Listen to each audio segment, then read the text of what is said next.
Welcome to the exciting episode of Two Part Connections of your host Jesse and James. What's happening, everybody? what is happening indeed. So we are here today going to be covering another 5 exciting stories, one of which is going to be the state of play, which we'll be having an intermission for, and it will be treated as like a part 2. So we will be splitting those up into 2 episodes, or not 2 episodes, like 2 parts, 2 separate videos, 2 separate casts if you're a Spotify listener, but essentially it's the same episode. But beyond that, we have here, if my new stream deck will decide to work, so I can read our stories. Oh my god! We have the unfortunate cancellation of the Black Panther game over at EA. We also have David Gator, one of the lead developers, actually the creator of Dragon Age, talking some smack about EA and his time there. We also have some unfortunate layoffs going on at People Can Fly, who are the developers of Bulletstorm and have also worked on some of the Gears games. And we also have Dandy Randy Pitchford pissing everyone off with once again being a PR disaster for his own company. And then, of course, we will finish it off with the Sony State of Play, which had some quite exciting and very unexpected announcements, I have to say. But before we get into all that, how have you been? I've been pretty good. This week was very busy in terms of activity. I helped my dad move into his new apartment on Monday. Oh, wow. So, okay. Yeah, I was helping him haul a bunch of heavy stuff, including the couch and the ottomans and also the safe as well. Which Damn, weighs like 300 pounds. A whole ass safe. Well, I'd hope so. It's a safe. Yeah, very heavy. And he's living on the second floor of something, does he? No, he does not, but we did have to go up like a couple steps into the efficiency. So, I mean, we used a hand truck, which isn't bad, but it was so bad. We did it in the rain because we because it's been raining like hell this whole week. Dude, I'm literally trying to push the safe and my hand's going I'm like, I got no traction, Dad. I can't push this shit. So, dude, it was absolute hell. Let me just say, we actually hurt ourselves with this job. Oh, so, no, I could totally imagine. Yes. Yeah, you got like one borderline middle-aged man and a middle-aged man trying to move. It's like No, dude. It's like that meme of like, hey, man, no one over the age of 35 wants to move. Help their friends move for a couple of cans of beer and some pizza slices, bro. Just get some movers. Dude, the movers sounds so good. After all that crap, I'm like, next time I move, I'm just gonna like pay the extra cash that I need to have movers move everything for me. And I helped him set up his internet stuff at his new place because they had to come out and run new cable. Because there was a coax cable that was already there present, but it was old. So he was like, oh, let me see what I can do for you. And he's like, nah, I can't even find this cable. Like, the cable literally ran from the box up into the attic. And he's like, you don't have access to this attic, do you? I'm like, no, that's the main house. Like, your efficiency is like, yeah, no. I'm just going to ran brand new cable. It's going to be like an extra 2 seconds. And honestly, it worked out even better. He got his brand new cables, and now my dad's TV and internet is set up, and he's ready. He's ready to kick some ass on that front. And then actually, I just got back from eating. My parents took me out for early birthday dinner at Joe's the Stone Crab. Your birthday is coming up. Oh my god. Yeah, I know. This weekend. Yeah, I know. Well, you already got me. Well, you didn't get me the present, but you're gonna take me to a festival, which we're gonna talk about on our next recording when we go the Otaku Festival. Yeah, because Summer Games Fest this weekend, and Otaku Fest is also this week. So we'll be going to Otaku Fest, and then we're gonna talk all about Summer Games Fest. It'll be our first 5-hour episode because God only knows how many things we're gonna show. I mean, a lot of things just got shown in the State of Play alone. So this is just the beginning, man. Yes, indeed. And honestly, then this didn't cover a lot of it. The State of Play didn't cover The Witcher 4. It didn't. in the slightest. I think the Witcher was they showed it off in its own showcase on I think CD Projekt Red's channel or the Witcher channel or whatever. The point is, it was not a part of the state of play. Yeah, well, which I mean they might show more though at the Summer Games Fest. Well, from what I understand, that was just a tech demo, right? Yes, yeah, it was a tech demo. However, it did show gameplay because after Cyberpunk and the lies that they spread with that, people are rightfully suspicious about the gameplay that they showed. However, I'm inclined to believe that it was actual gameplay because they were showing off the Unreal Engine, which is what they're using. Mm-hmm. They abandoned the Red Engine, and they're going with Unreal, and it looks like it's paying off. Because right now, the if you look at it, the game looks pretty gorgeous. I mean, we'll show it off when we get to the state of play for PlayStation, even though it's not a part of it. But we'll give a little showcase into it. But yeah, they took me to Joe Stone Crab. Yeah, but they took me to Joe Stone Crab, and it was really good. I have never been there before, and it is definitely a place everyone must go. You'll have to tell me where that is afterwards. Yeah, I will. It's in a part of town no one goes to. Well, at least that we don't go to. Okay. Because how expensive it is. Okay. I think I know exactly where you went then. Yes. Yeah. I know exactly. It's like one of like 2 or 3 places. Yeah, there's only 1 or 2 or 3 places. Yeah, dude. Yeah. Okay. Yeah. And then what about the game? And you've been playing that repo, man. Yeah. Oh, yes, indeed. Well, I've been playing 2 games. I've been playing Kingdom Come Deliverance, as you know, and I finally feel ready to advance them. Well, you know what, bro? Sorry, man. Life is short, and I'm playing what my heart tells me. My heart is telling me to be a medieval bohemian peasant that lays bath maids and the like. What about Aerith, though? The greatest maid of all time. Well, I unlocked a perk that gives me +3 charisma and allows me to use the bath services for free. Okay. So unless Aerith was willing to give up some bath services to you.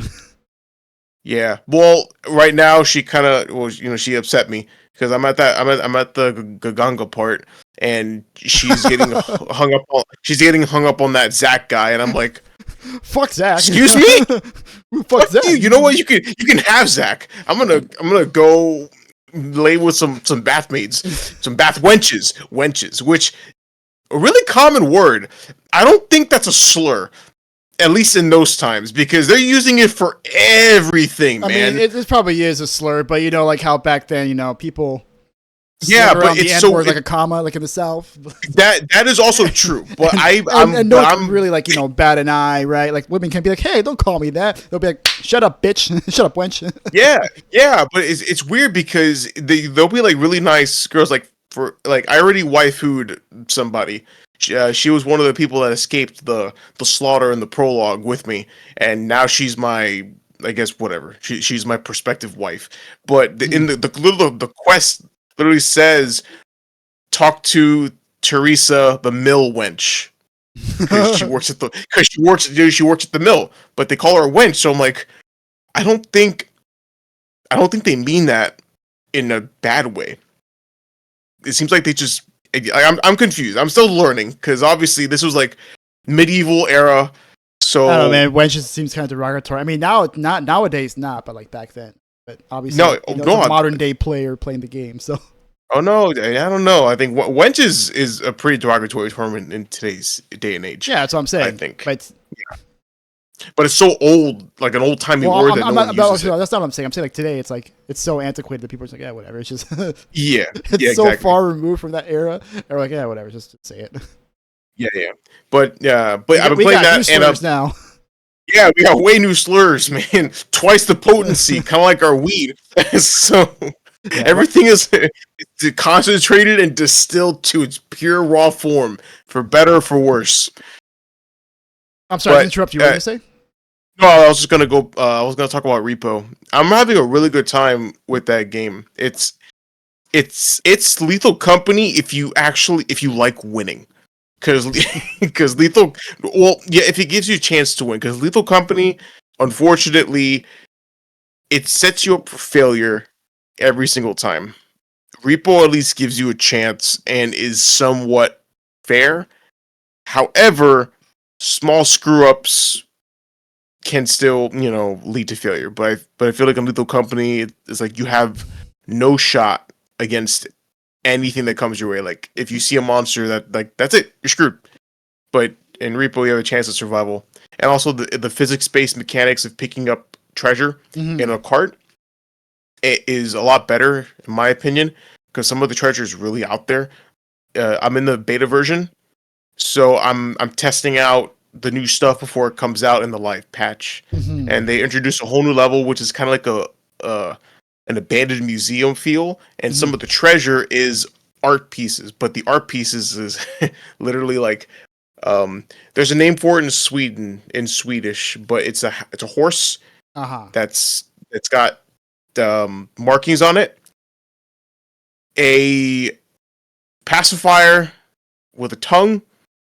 What the fuck? Okay. Like the rubber. Yeah. Once you see it, you know what I'm talking about. And my favorite, a giant statue of golden poop. Okay. Yeah. And what I like about Repo is everything has a set monetary value. However, since you're picking it up with essentially like your fizz gun hand, if you bump into shit, you break it and it starts to lose value. So you can have something worth 20 grand, but if you're not careful, it'll drop to 10 grand. And if you keep fucking with it, it just breaks entirely, and then you just lose everything. Which happened a lot. There were a lot of like there were like vases that we were trying to lift, and someone dropped like their end. And some items are really heavy that you need more than one person to carry. And they didn't pick up their end, and it just went. Oh man, it's like a movie simulator in video games. Exactly. It's like all the agony and pain of moving, but in video game form. Yes, dude. Yes. So that sounds like fun. No, it is a lot of fun. That's why I'm trying to get you in on it. And also, what's cool is it unlike Lethal Company, it is actually a 6-player max instead of 4. Okay, well, I mean, with mods, we can always fix that. Oh, with mods, it gets even crazier. I have seen just hallways littered with those Canadian robot things. I don't know what they're called, but I call them Canadian robots because of the flapping heads. Yeah, they look really funny. Yeah. Well, what's also really funny is like the eye tracking. Like I don't know how they do it, but like they just managed to program the eyes to like I guess look at the person who's like talking. So like it looks like they're having a conversation with you. So it just kind of adds to the comedy because you have like this googly-eyed robot just flapping its head as it talks to you. Yes. I think that adds a amazing touch to the game, the eye tracking. And with the beta, now they're adding expressions where they have it set to the number key on the top row of the keyboard, 5, 6, 7, 8, 9, and 0, and they have each a different expression. And it also has a little robot that shows up at the bottom of your screen so you can see what expression you have. And that way you can see what face you're making, and you can actually combine faces, and you can press like multiple keys to combine the expressions, and it gives the eyes like a certain like a custom expression based on the mix. Okay. Yeah. That sounds cool. We'll hope to I'll have to give it a try sometime. Indeed, please do. Like just grab it off of your family share. Exactly, just sitting there because I'm part of the family. I have family. Yeah, but that's what it's been like for me, man. How about you? Man, I had a pretty full week this past week. So over the weekend, I went to the Keys. Ooh, nice. How did that? I went all the way to Key West. I went all the way down. I went to the southernmost point of the United States. Oh, yeah, you saw that? Like it looks like a buoy. Yeah, it's pretty much like a big ass buoy, pretty much. Yeah. And luckily, I was able to take a picture there. Because there was a long line at first, but then we went to go eat, and then we came back. The place we ate was like around the corner from it, so we just ate there, and then we came back around the corner. We said, "Oh, look, the line's way shorter. Let's just go there." And then after that, we went to the Butterfly garden, which was absolutely beautiful. It's you walk they have a in. butterfly garden? Yeah, they have a little butterfly garden there. Immediately, as soon as you walk in to the garden area, you're just swarmed by butterflies. There are butterflies everywhere, and they're huge too. Like some of them are like the size of my hand. Like they're like the size of my hand, maybe even a little bit bigger. And you'll see them flying around. You'll see like workers like setting up food for them. They'll put up like nuts and stuff or things like them to suck on, like watermelon and like berries, so little butterflies can drink. And there's flamingos there too. Interestingly enough, there's 2 flamingos there just hanging out. Oh, interesting. I don't know why. We just walked by a gazebo and we just see like these 2 flamingos just hanging out in this little pond. What the fuck? Okay, that's a little weird.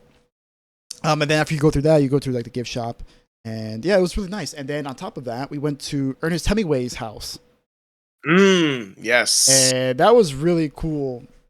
See, because Ernest Hemingway famously loved the Keys, and he actually owned a home in the Keys, where he did a lot of writing there. In fact, about like 60 or 70% of his writing was done like in the few years that he was in the Keys.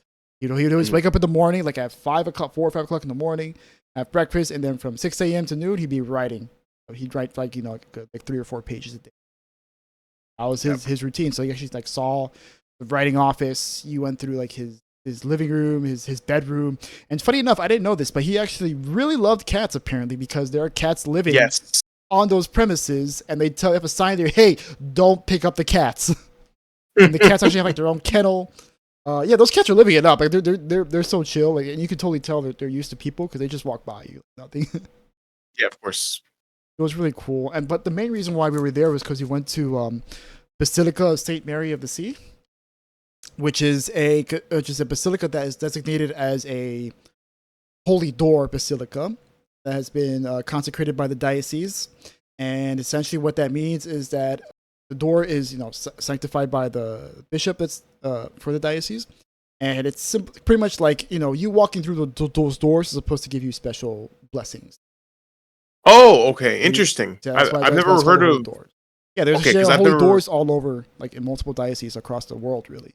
Even of course. I think St. Peter's Basilica is like also a holy door.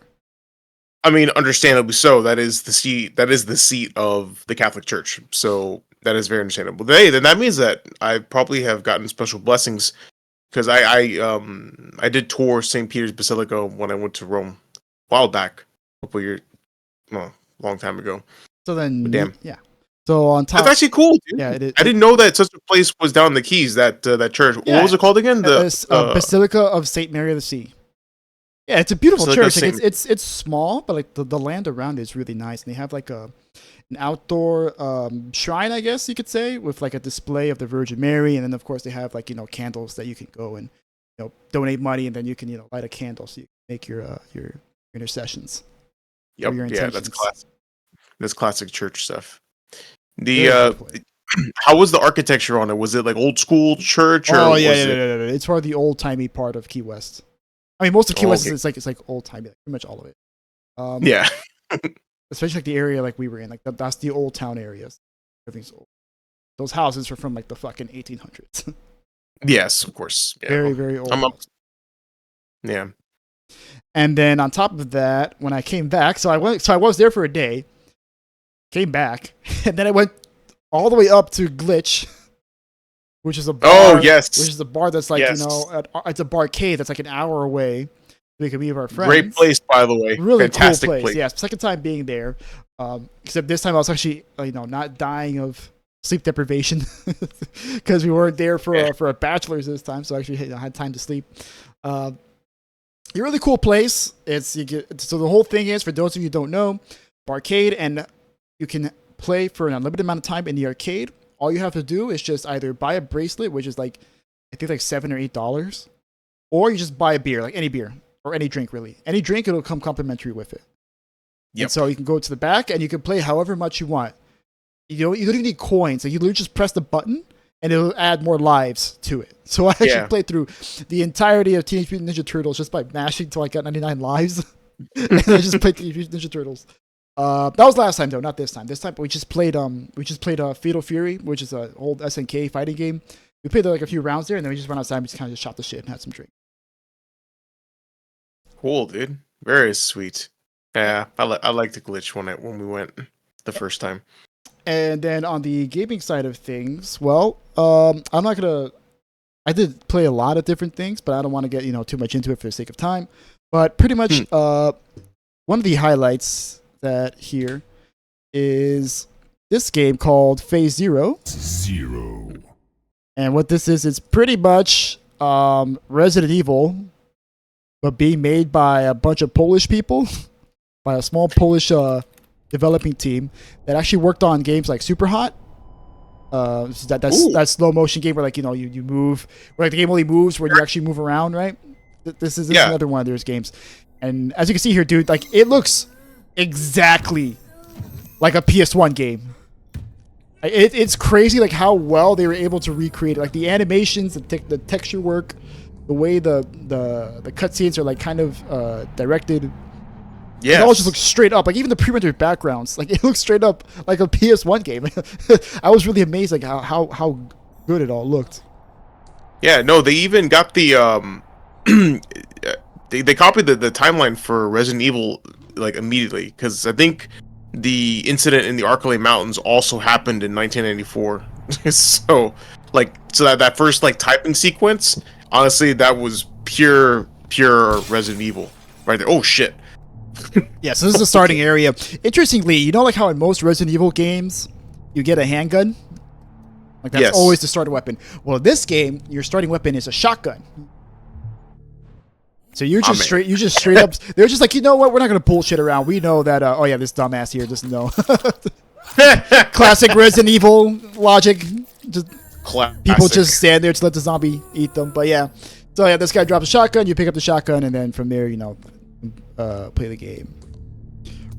Really cool game. Also the music. I don't know if you can hear the music, but the music is incredible. Really, I can't hear, but you can't hear it. Can I? Did I share the audio? Wait. Rewind the shotgun part so I can hear the shotgun blast. Oh, I want to hear the shotgun blast. That's nostalgia for you. Well, no, I want to hear the sound. That's why. Hang on. Okay. Yeah. Oh, well, no. Right, that one where you picked up the. Yeah, no, I guess I can't hear it. I can't hear it, but who knows? That's a shame. Okay. That's okay. I can imagine well. it went boom. But yeah, the music in particular, like I was saying, is really, really good. Oh, yeah, that's me taking around the controls, because the controls are a little weird. I don't like these controls too much. But yeah, as you can see, this is just a tutorial area, so it's not particularly difficult, but it's supposed to introduce you to all the mechanics and stuff. So there's gonna be puzzles. You're gonna be going back and forth between rooms. You're gonna be getting items and ammo and health and shit, and of course it's gonna be puzzles and stuff. This is the first puzzle, right? You have to solve apply values to an X-ray machine, so then that way you can actually find an item that's inside this guy, and then you have to find a wheel to wheel them off and stuff. Yeah. So the other interesting thing about the game is it's zombies, but it seems like the zombies, most of the time you get bit by a zombie, oh no, I'm gonna die, and then I turn into a zombie now, right? Well, this time it seems like the zombies come out of your body, your skin sheds, almost like you're a spider or something, and then the zombie comes out. All right. That's actually an interesting take on that's kind of an interesting take on zombie mythos. And then just another thing, there was another game that I played called Pipistrello, and the Cursed Yo-Yo. And okay, so here we go. Yeah, so this game is pretty much you remember the Minish Cap, Legend of Zelda? Yeah. It's essentially that. Oh, okay. It's very much like the Game Boy version of Legend of Zelda. And you play as a little mouse of like a yo-yo.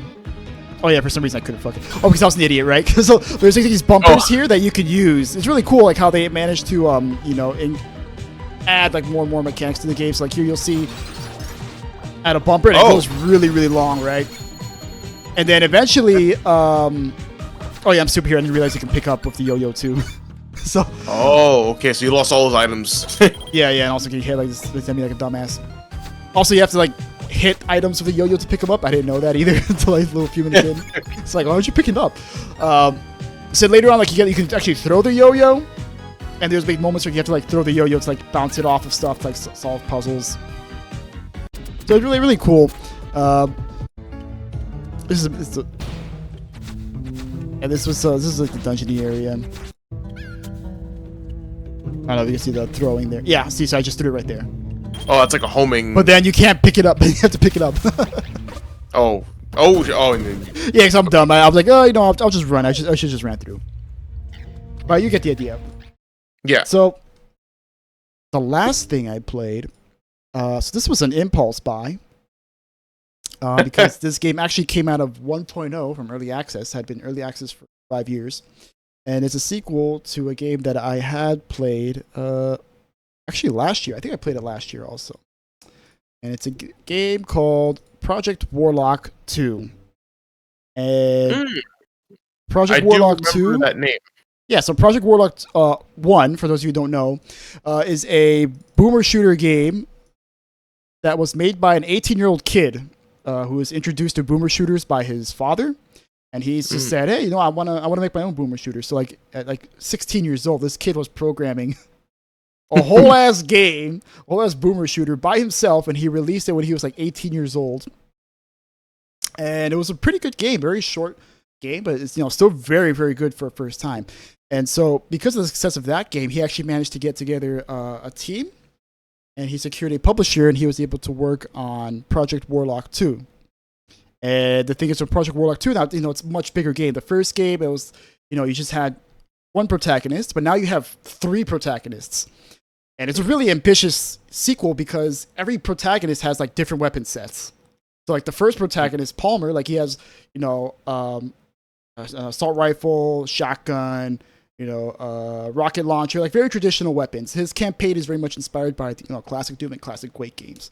Like even the levels are like very, very Quake-like, like, you know, these dark medieval fantasy, like in these eldritch horror sets to shoot.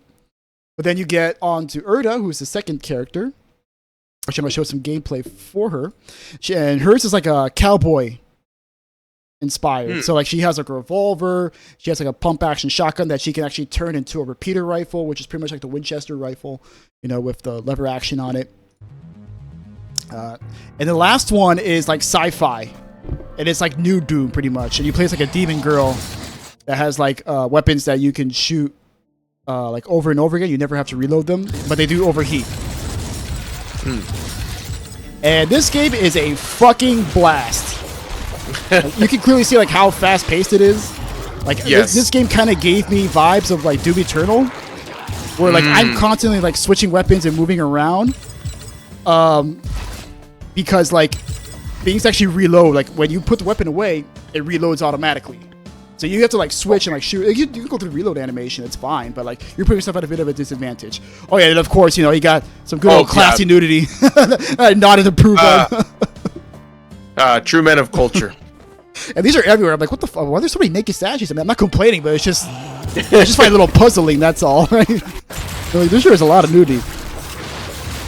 So after playing through this, dude, I think I like this more than Doom the Dark Ages.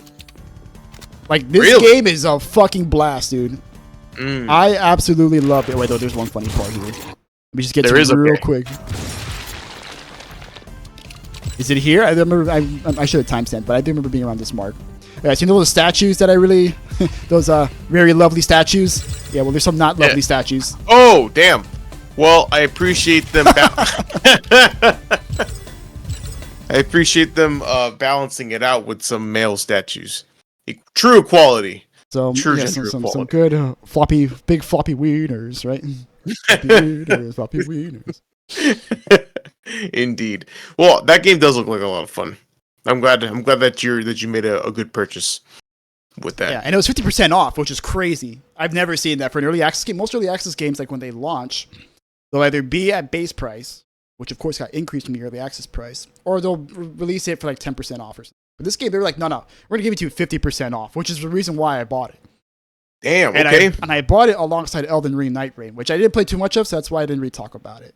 I mean, it's pretty much my impressions are pretty much the same thing as you know, my impressions from the beta. I haven't gone too far. I literally just beat the first boss. I beat it in one try. Interestingly enough, I guess he was just a pushover because like in the beta, it took me a few tries. My team was also good. Oh, okay. All right, that's fair, I guess. But I'll have to play more of that, to give like more thorough thought. But Indeed. with all that, how about we get into some news? Yes, let's get into some news. All right. Let's see what's going on in the gaming world. So, some, as usual, some not very good things, right? But also, some things to really get excited for.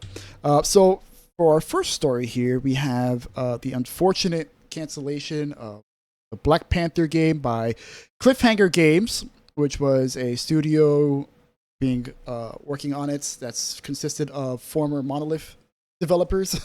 So, which is very tragic when you consider that Monolith pretty much just got gutted, and many of the people who left Monolith before it got gutted left because management was management, and they went, oh, surely we'll have better luck with EA, and here we are now.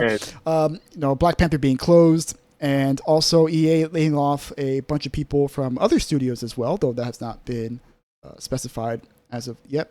But for Black Panther specifically, it was confirmed in an email sent by EA Entertainment and Technology President Laura Miele, sending out an email to all Cliffhanger that the studio will be closed and the game will be canceled. And she says specifically in her email that it was done to sharpen our focus and put our creative energy behind the most significant growth opportunities. Whatever the fuck that means. Well, I'll tell you what that means, really. According to this, it's Battlefield, The Sims, Skates, and Apex Legend that Miele said that they will be focusing on. However, they will continue working on the Iron Man game, which is announced in 2022. A new Star Wars Jedi game, of course, because the Star Wars Jedi games have been a success so far. The next Mass Effect game, which is probably the final straw for BioWare. We're on very thin ice. And then Miele further elaborated in her email saying these decisions are hard. They affect people we've worked with, learned from, and shared real moments with. We're doing everything we can to support them, and yada, yada. The usual platitudes that are given when an executive has to lay people off. And so this comes less than a month after EA laid off between 300 and 400 employees and canceled 2 incubation projects, which we did cover a few episodes back. And this also has occurred 3 months after the company made significant cuts to BioWare after Dragon Age The Veilguard bombed spectacularly. Indeed. Absolutely. So, probably wondering, man, that Black Panther game, like, what was it going to be like? Well, it turns out that Jason Schreier and Bloomberg, always doing, the best reporting in the industry, managed to get some details on it. And apparently, for the game itself, it was actually going to have a sort of Nemesis-style system similar to Middle-earth, Shadow of Mordor, which, for those of you who don't remember, as I constantly have to remind everybody, the Nemesis system was so fucking cool. It was pretty much a procedural storytelling system where NPCs can remember your actions and they can, essentially like run away and then like level up and then come back. Or maybe like you kill someone within the hierarchy of NPCs and like they take their position. And so it allowed a lot of like the immersion moments. And in Black Panther specifically, they were going to have a system similar to it, except this time it was going to be the Krull, who from the Marvel universe, who, as you know, are a bunch of shapeshifters. And apparently, you were going to be playing between T'Challa, his sister Shuri, and Killmonger. And apparently, these 3 characters were going to be vying for control of the throne for Wakanda, and they were going to have to influence the Kree to.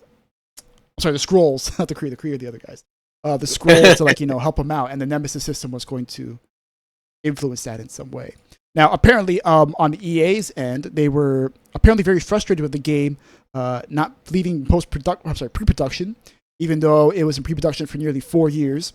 And according to the reports, many of the sources say that the reason why it was taking so long was because they had to build this really big game, while at the same time building up their studio from scratch. But apparently that was a little, too much for EA. They were making too little progress too soon, and even though they were making some momentum along the hirings and making some good progress with the game, EA went, that's enough. We're going to be closing everything down. Mm-hmm.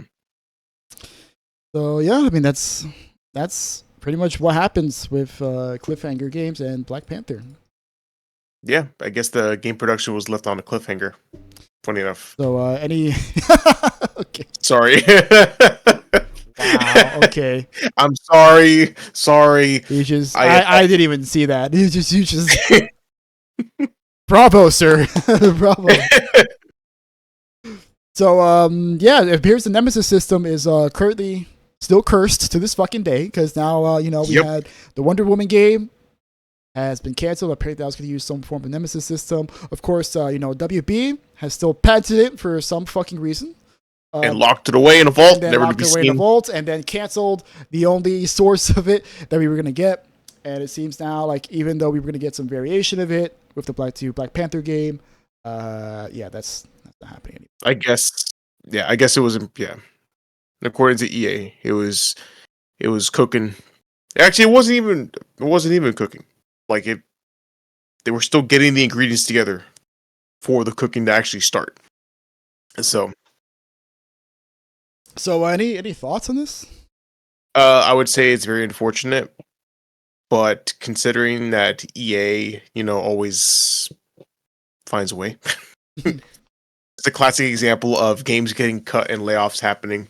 Yep, another episode of us covered more layoffs and studio closures. More layoffs, yeah. I mean, it just doesn't stop. And I mean, EA really, and I don't even know. I have a huge problem though with them talking about like focusing on growth opportunities.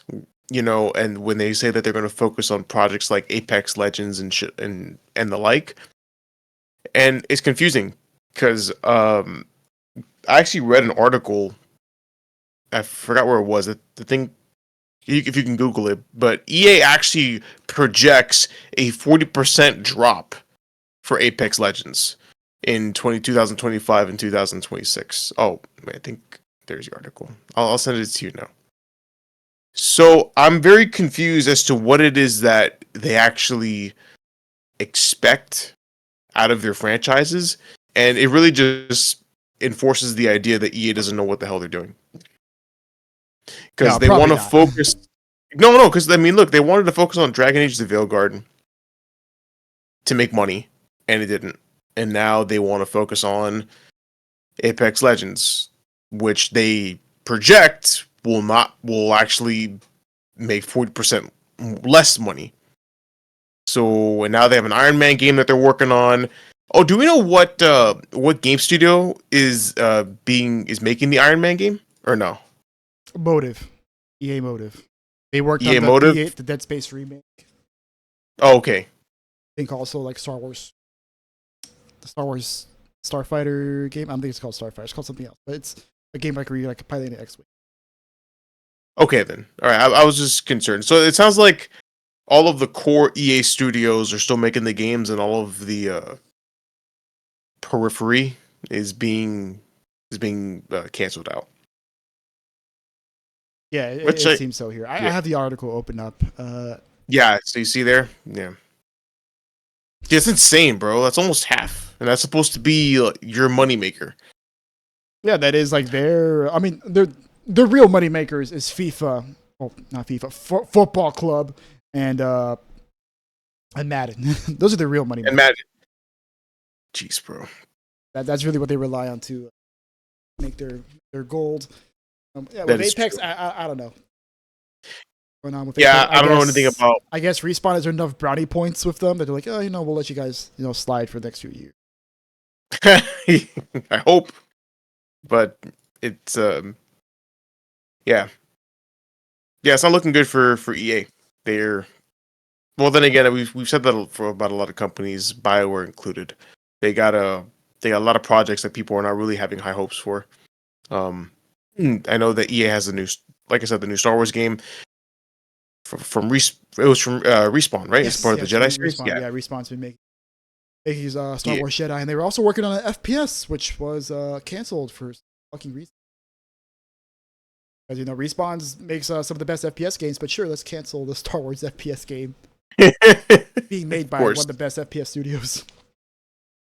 Yes, no, I agree. I agree wholeheartedly. And of course, EA has their most favorite abused child in BioWare, and they just Also, I'm pretty sure licensing fees are kind of a factor into this, because I imagine to license a Disney Marvel product is very expensive. So I imagine from their point of view, they're like, all right, we're spending all this money on these licensing fees every year on this Black Panther game, and you guys haven't done anything, so we're going to cut this. This is true, but man, I can't imagine how. I'm honestly not sure how that works and how expensive it is because, the licensing for Star Wars is. I mean, Disney licenses that all the time, especially now with the stake that they put into Epic. They're integrating Disney and more. Disney, Star Wars, and Marvel into properties like Fortnite.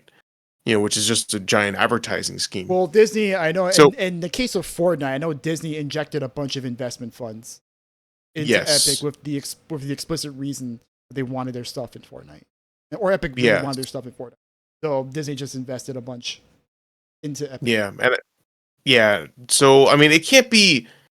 It can't be that expensive to license these games, especially now since the monopoly on Star Wars. Like, let's just take Star Wars for example, but the monopoly that EA had is essentially non-existent anymore. Now, the board has opened up for other developers like Ubisoft to make a Star Wars game.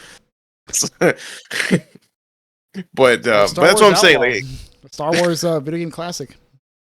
I like classic. One of the games of all time. One of the Star Wars games. It is indeed a Star Wars game. Yes, this was definitely a Star Wars game. Oh my god. So, yeah, it will we'll see where it goes, but they canceled this Black Panther game. And now they only have the Iron Man game that's next. I think there's one. Is there one more? I don't remember. But I think it was like a 3-game deal, but I can't find anywhere. With EA made a 3-game deal with Marvel. Oh, yeah, okay. Yeah, like we'll make games based on like the 3 heroes. One was Black Panther. There was one was Iron Man. I think the other one just hasn't been announced yet. Oh, okay, but wait. So if they cancel the project, does that mean? Do they still have to make a game eventually with that hero? Or no. They probably just go like, "Hey, we don't want to do this." I'm sure there's something in the contract that says, "Hey, we can back out." Yeah, and they probably just have to pay like a. They would pay like a termination fee. Yeah, because you can always buy out. Yeah, you can always buy out of a contract. I mean, usually. All right, so how about we continue on the EA train here? Indeed, yeah. So EA has been having its issues, as we all know. But it turns out they've been having these issues specifically with BioWare for a very, very long time. Oh my god, who would have thought, right? So so if we go up into this article by Games Radar, Dragon Age Maestro says EA always spoke about a hypothetical nerve cave full of diehard RPG fans who will always show up, so you didn't have to try to appeal to them. Which, I gotta tell you, as a RPG lover, how do you feel about that comment? I mean, you're all right about the cave, but always showing up. But that's a different story, dude. You gotta. If you want this bounce to come out of his hole, you gotta have some good ass cheese. That's all I gotta say, dude. Well, I mean, it kind of sounds like you will consume this slop and you will like it, kind of tone, wouldn't you say? Oh, I do live in a cave and I am a nerd, but I take issue with slop, sir. I am a cave dwelling nerd of fine taste. Yes, indeed. And there's been way too many good RPGs for us to tolerate this slop.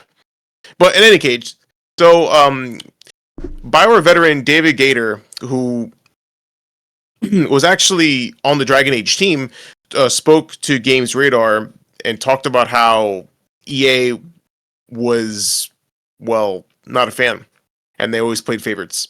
So he called his Dragon Age mechanics old-fashioned, and that he was always very vocal on the Dragon Age team, and he always pushed for that traditional RPG-esque mechanics, which EA was like, nah, fuck you. Be more like Mass Effect team.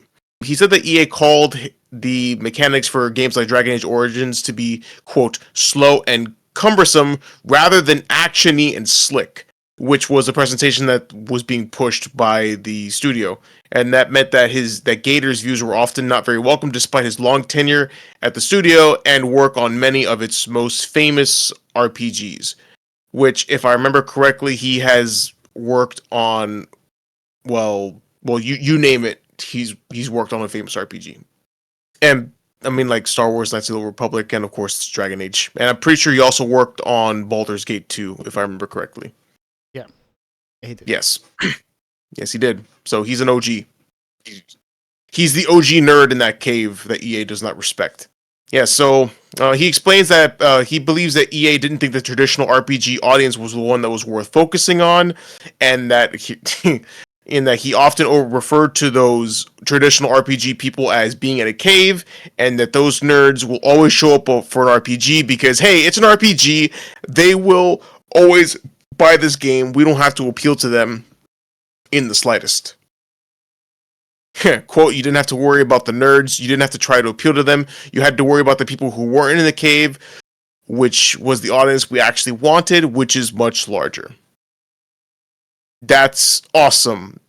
Where are they now? Because they're letting you down by not buying your shit. Gotta get that Call of Duty crowd, bro, because surely the little Call of Duty 12-year-olds and the Fortnite players are gonna totally love playing the next Dragon Age. No, yeah. So ready to play Baldur's Gate. You know what, bro? I'll tell you what. Baldur's Gate 3 got more non-computer RPG players to play computer RPGs than Dragon Age. So, clearly something is off with their assessment of both the traditional RPG audience and the non-RPG audience. And they did that all without abandoning their roots. Exactly. That's the thing. Just stay true to your roots, and if it's a fun game, everything else will flow. But I think that's something that's lost now, where these companies or these developers, they try to appeal to such a broad audience and to so many people that they end up pleasing nobody. So you don't end up getting the audience that you want with your new game, while also abandoning the core audience that made you beloved in the first place, if that makes sense. No, that makes total sense. And yeah, it happens all the time. And it's been particularly happening frequently with BioWare. Yes, it has been extremely extremely true with BioWare. Actually, Gator clarifies that, that actiony and slick presentation is exactly what they wanted with Anthem. And look where we are now with Anthem. Yep, yeah. Gator clarified that Anthem was essentially the endpoint of that philosophy, and we know how that turned out. Yeah, not good. No, not good in the slightest. I mean, what the fuck was Anthem? An unfocused, shiny mess because it was actiony. And I mean, you know, when we covered the story, like what was it? Was it the CEO or the son of the CEO was playing, and he goes, "Oh, like these people should fly." And that was it was an EA executive, and he was playing it. But like Anthem, they were dicking around with Anthem for a very long time. They didn't know what the hell they wanted to make. Yes. Eventually, they got the flying in, and Pete Jorgensen, I think that's who it was. He was playing, and he was like, "Yeah, the flying is literally the only good thing about this game. You should just focus on that." So they went, all right, fuck it, we're gonna focus on the flying. And you know what? He was right, because everyone agrees that the flying was fucking cool. And in the trailers, that was the coolest thing. It was like, oh, the flying, but then everything else was like, ass. Yeah, that's exactly the bad. I mean, look, like if it was like a more RPG-ish RPG game, it probably would have been a lot cooler. But they were like, oh, we're gonna make Destiny. Oh no, but don't call it Destiny. No, right? Like, because they were. Yeah, I remember reading about that in the Bloomberg reports, where they were like, yeah, like we couldn't say the word Destiny, like it was like a bad word. Even though we were pretty much making Destiny, because we said we couldn't say Destiny, we couldn't like take inspiration from Destiny or talk about like how Destiny did something well or didn't do something well, so we can improve on our game. It's just let's just keep working on it. You know what? We'll get that BioWare magic. It all just come together in the end, right? And lo and behold, we had one of the lowest rated BioWare games of all time, and a game that was intended to be live service, but lasted only like 2 months. Yeah. Was it 2 months or a year? I don't know. Yeah, about a few months. It lasted enough like to where they lasted it long enough to where they put out a roadmap. That, of course, never got fulfilled. Yeah. No. They lasted long enough to post the roadmap. Yeah, but he did go on to say that it at least got BioWare to able to refocus around single player RPGs, which led to, of course, the making of Dragon Age: The Veilguard and, well, Mass Effect 5 that is still in pre-production at this time. And Valley knows what's going to happen with that.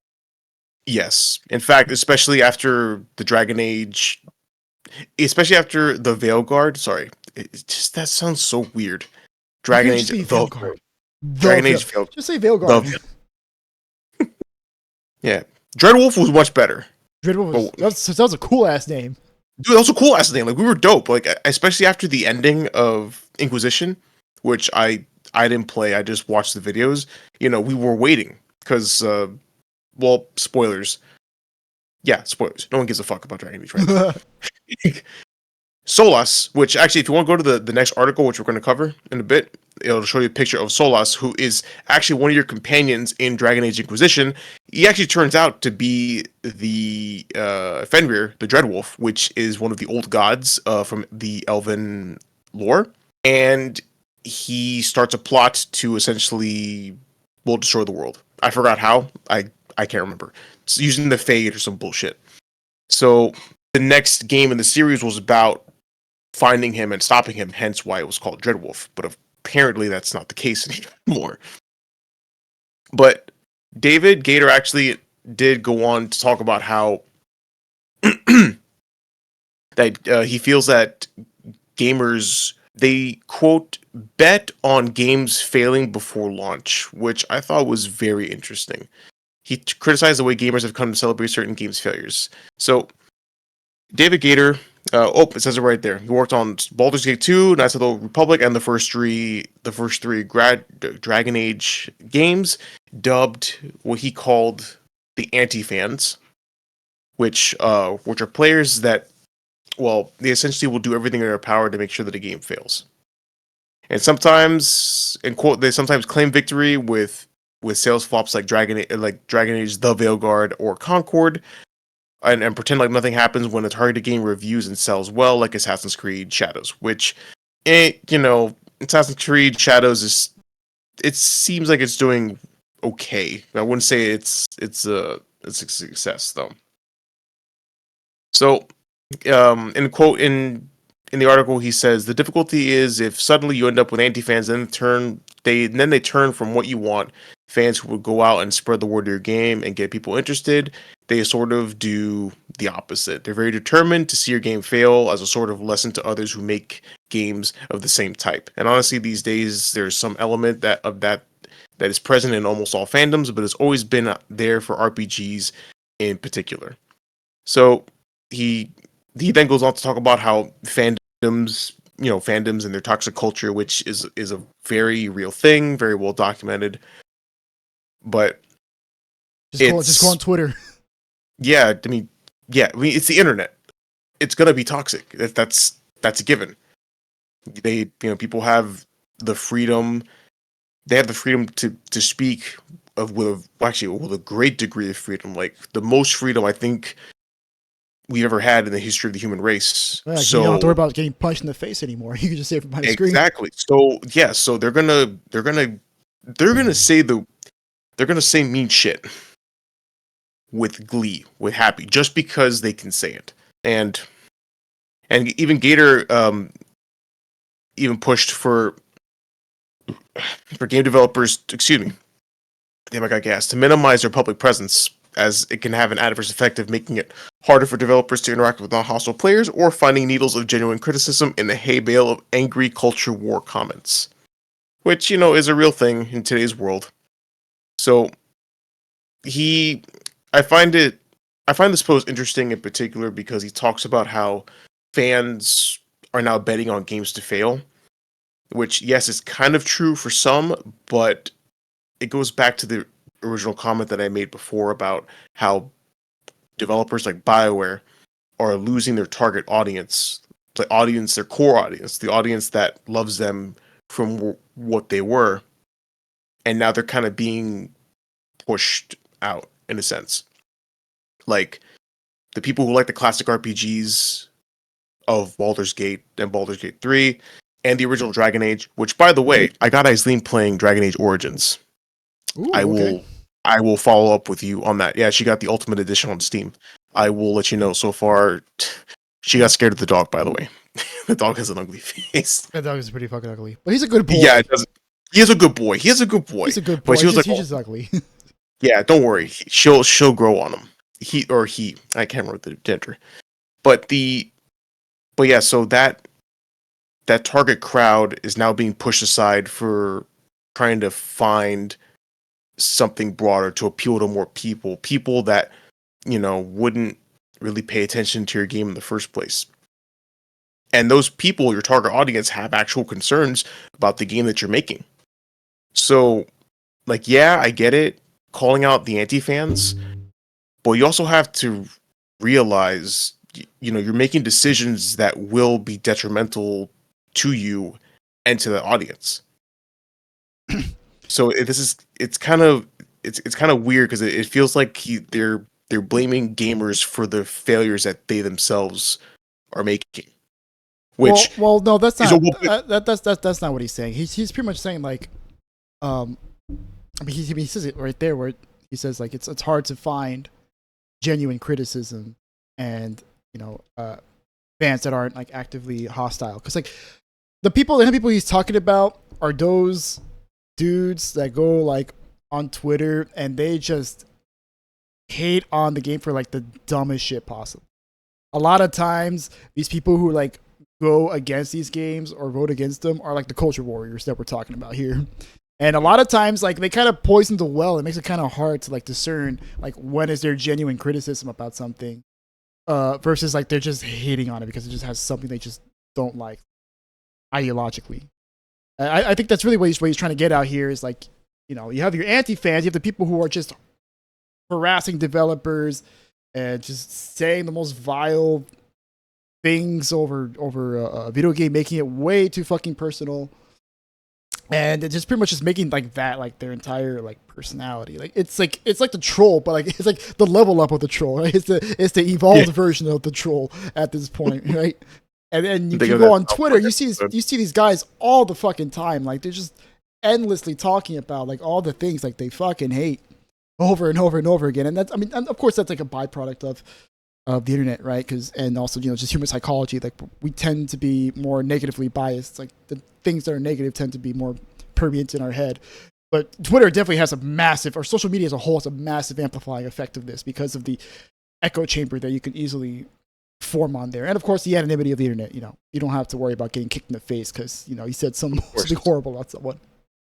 Yeah, no, it makes a lot of sense when you put it that way. Yeah, it feels like a one-sided conversation most of the time, and that's not exactly fair, especially to the player, because not everyone is that troll that hates just to hate. Yeah, of course. No, of course. There's lots of people who just like like Dragon Age, right? There's tons of people who really like Dragon Age, and yes, but they didn't like Veilguard, and of course they had the Veilguard.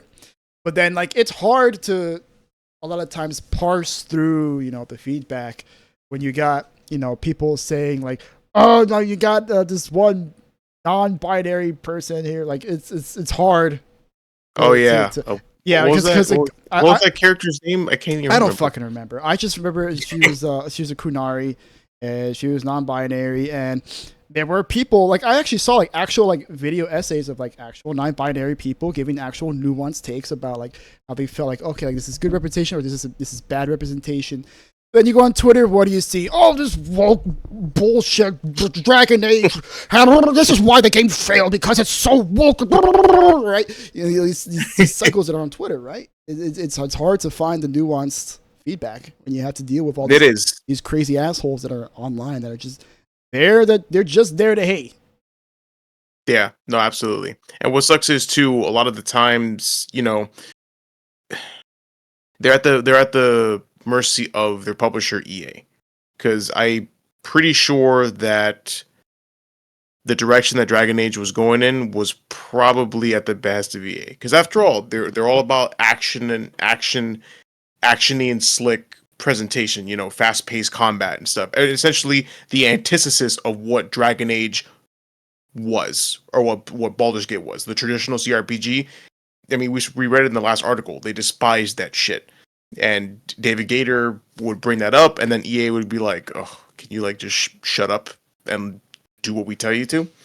So it actually does circle back to being a game dev sucks, because they got the publishers breathing that down their necks to make a game a certain way, and then you've got the audience that's gonna spit acid at you for not making it For decisions you didn't even make.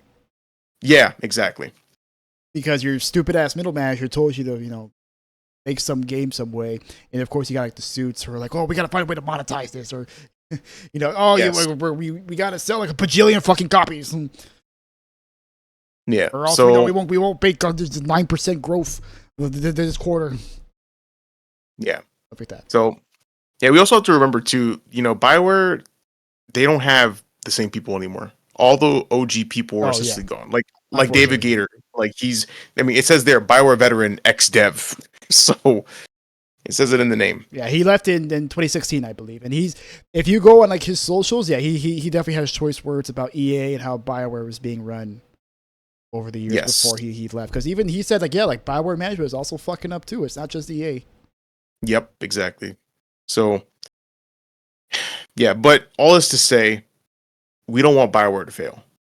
This is one of those game companies that we hold near and dear to our hearts, like Blizzard, And Mass Effect and Dragon Age were good game series that we don't want to fail. But they're not doing so great anyway. No, they have not been doing great for the better part of a decade. At this point, pretty much Acquisition was their last big hit, and I guess that got them a ton of brownie points with BioWare because it sold a bajillion copies in one game of the year. So EA let them slide for the better part of a decade. At some point, company's got to give. You got to give us something that's good. Yeah, dude, you got to give us something that's good. Either like do something with a franchise that's already established, or do a new IP.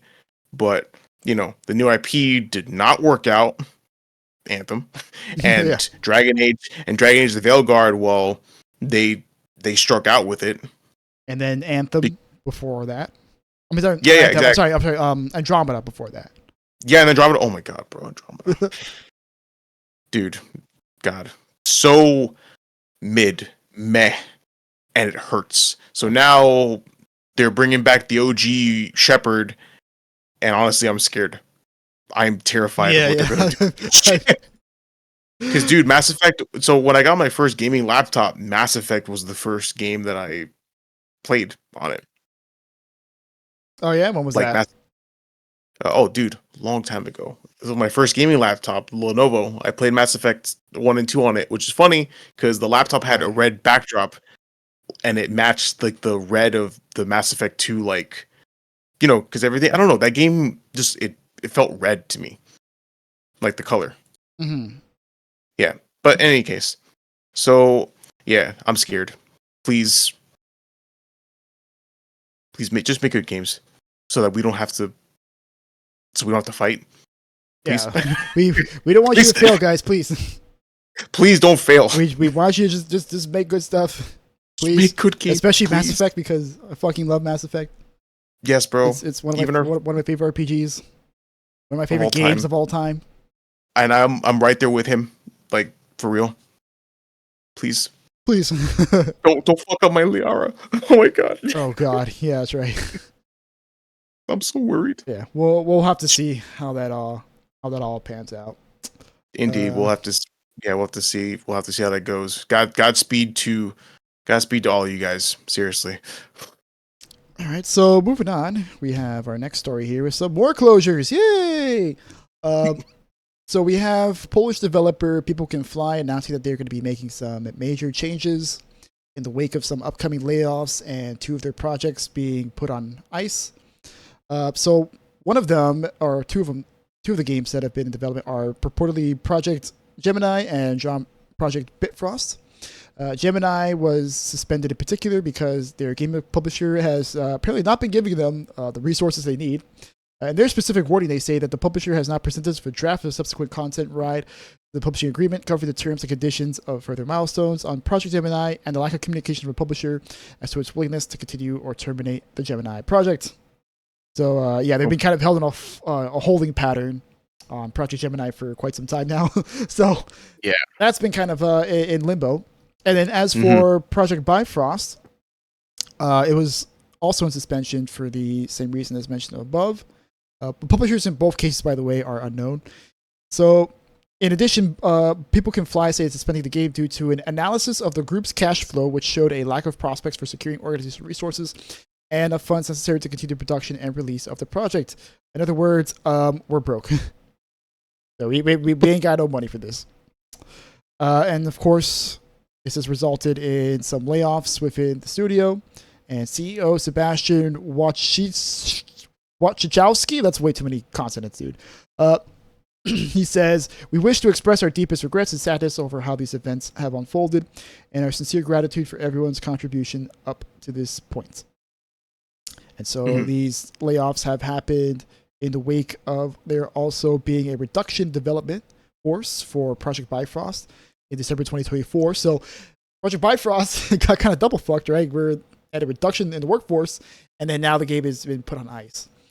However, as of this time, People Can Fly are still working on Project Victoria, but apparently it has also been suspended as well, but that's still like within the cards for them to work on.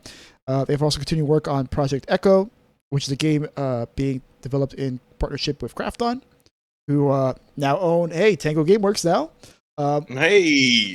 And then Project Delta with Sony, and they're also still working on Gears of War E-Day with Microsoft. That's a lot of fucking games you guys are working on. Yeah. Say it right. What? Oh, E-Day. There you go. E-Day. I'm sorry, sir. No, it's cool. Sorry, you said E-Day, and I was like, yeah, so it seems like they kind of stretched themselves really thin. Like, what is this? 1, 2, Gemini, Bifrost, Victoria. Also, Tim says suspended development. Oh yeah, they suspended development of that. Okay, wait, that's a weird way. Why would you? Okay, it's 3 games: Project Echo, Delta, and then E-Day. So 6 games we're working on simultaneously. Yeah, that's crazy. I mean, I thought they would. I thought, with the Gears prequel being something that's a big deal, I thought they would just focus on that. No, they've been working on a lot of things. Yeah, well, People Can Fly. I'm not too familiar with them. How long have they been around? Are they a new studio that just popped up, or no? They've been around for quite some time. Okay. They opened actually in 2002. Oh shit. Yeah. They've worked on the Painkiller games, which was Boomer Shooter from 2004. They worked on the Windows port for Gears of War. They worked on Bulletstorm, pretty fun game.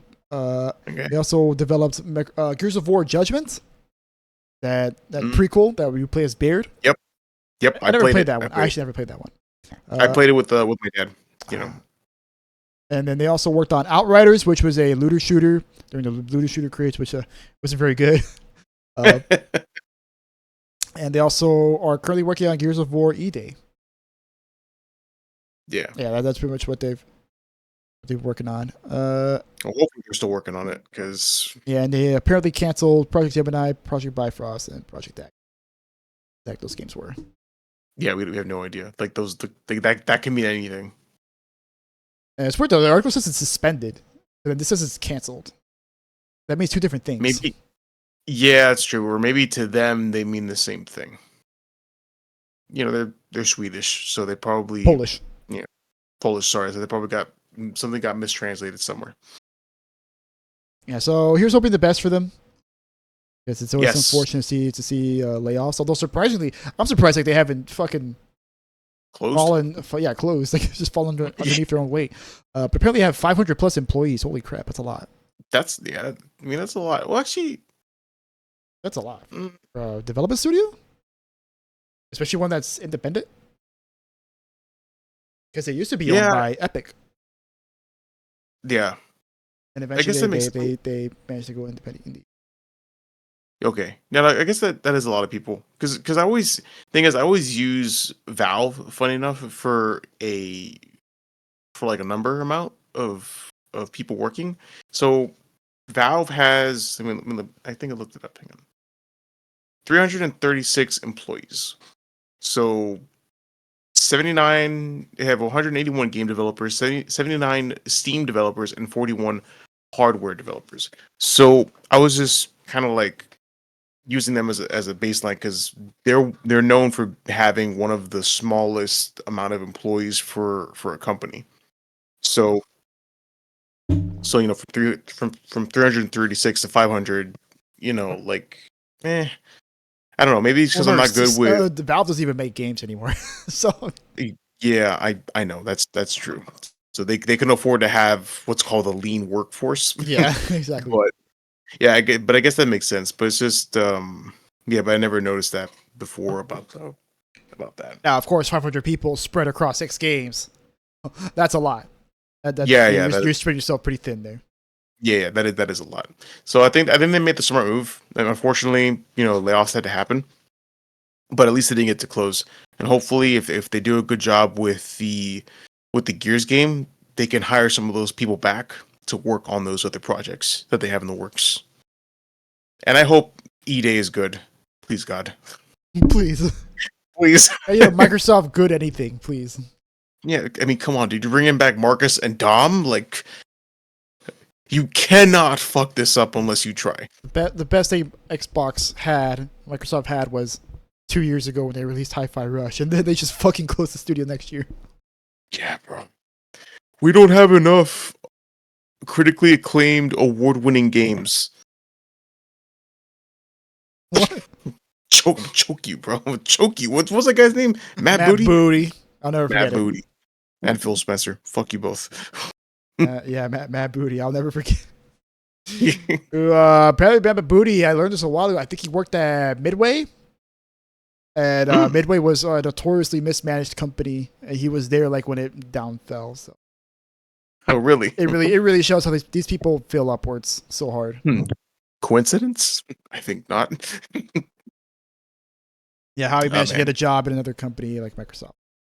But in any case, speaking of bosses that are failing upward.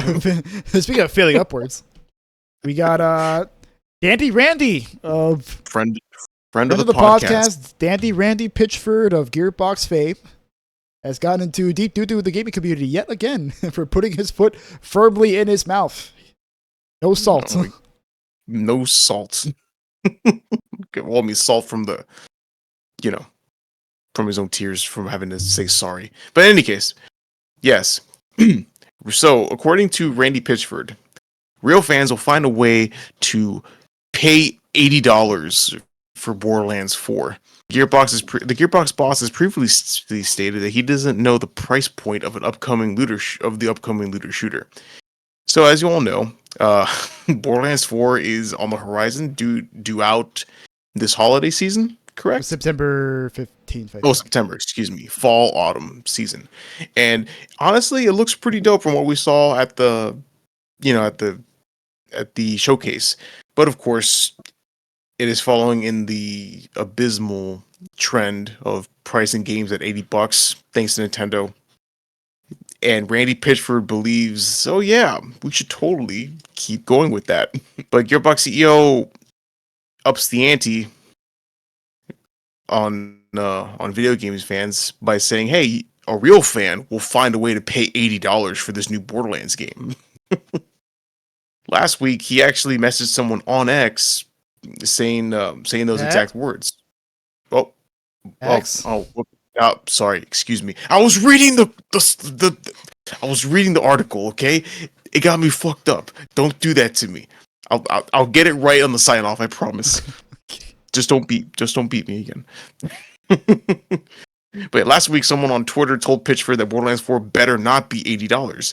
And Pitchford had previously stated that he doesn't know how much the co-op game will cost. But they did not stop the boss from, well, doing his thing. And in a now famous tweet, he says, A, not my call. B, if you're a real fan, you'll find a way to make it happen. My local game store had Starflight for the Sega Genesis for $80 in 1991, which, can you calculate that for inflation real quick? When I was just out of high school working minimum wage at an ice cream parlor in Pismo Beach, and I found a way to make it happen. Congratulations. There's nothing to do in 1991. I mean, also in 1981, you could afford a home. Yeah, exactly. You can afford a home. And $80 and groceries. Yes, and still have leftover for a Sega Genesis. What was the years he gave? 1991 and $80 in 1991. What's the price now? See here, $190. Holy shit! Wow, $190. Yeah, double. That's how much you would have to. Yeah, you honestly think we're gonna pay $190? Yeah, no thanks. Yeah, and the article also says that earlier this week, Take-Two boss Strauss Zelnick, who oversees Gearbox, had talked about the topic of $80 video games, and as our job is not to turn a consumer upside down, shake them, and see how much change comes out of their pockets. Which honestly could have fooled me. Shit, yeah, you could have fooled me. I mean, I'm glad you said it. Wait till GTA 6 comes out. Yeah, honestly, I'm glad you said it, but I don't believe you. Great words. It makes me feel better, but I know you're full of shit. And of course, it is, as the article goes on to say, it's one of the biggest stories of the year, which started with Nintendo and their... Oh my god, I'm so upset. And their absurdly priced Switch 2, and their absurdly priced Mario Kart World, and their absurdly priced Switch 2 games, and also their absurdly priced Switch 2 upgrade patches, paying $20 for an HD mod pack. Don't forget their digital trading manual they charge for too. Oh yes, that's right. Usually something that comes for free is now charged. We're getting charged to tour our own fucking systems. Oh, goddamn you guys. Seriously.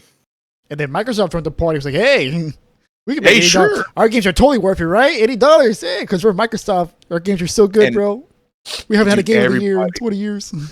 Everybody turned around and was like, who are you? Who the fuck you think you are? Who do you think you are? Nintendo ain't getting away with it. What makes you think you have... God, they got balls.